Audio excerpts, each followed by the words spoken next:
அரூரில் பேருந்து நிறுத்தத்திலிருந்து கல்லூரிக்கு நடந்து சென்ற மாணவியை ஆம்னி வேனில் கண்டவர்கள் கடத்தி சென்றதாக உடன் படிக்கும் மாணவிகள் போலீசில் புகார் அளித்திருக்கிறார்கள்.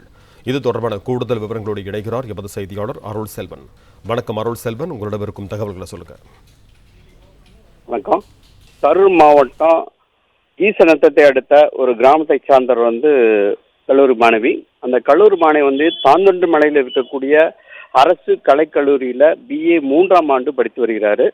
இன்று வழக்கம் போல அவர் வீட்டிலிருந்து புறப்பட்டு தனியார் பேருந்தில் கரூர் நோக்கி பயணம் செஞ்சு வந்திருக்காங்க. ராயனூரை அடுத்த பொன்னகர் அப்படிங்கிற பேருந்து நிறுத்தத்தில் சக மாணவிகளோட பேருந்தை விட்டு இறங்கிய அவர் சிறிது தூரத்தில் இருக்கக்கூடிய கல்லூரிக்கு நடந்து சென்றிருக்கிறாங்க. அப்போது அங்கு ஏற்கனவே ஆம்னி வேனில் காத்திருந்த இளைஞர் ஒருவர் அந்த மாணவியை வலுக்கட்டாயமாக வேனில் ஏற்றி அழைத்து சென்றதாக கூறப்படுகிறது. அப்போது அந்த மாணவியும், கடத்தப்பட்ட மாணவியும் அந்த மாணவியின் உடன் சென்ற சக மாணவிகளும் கூச்சல் எழுப்பியிருக்காங்க. ஆனால் அதையும் மீறி அந்த வாகனத்தை வேகமாக இயக்கி தப்பி சென்றதாக சொல்லப்படுகிறது.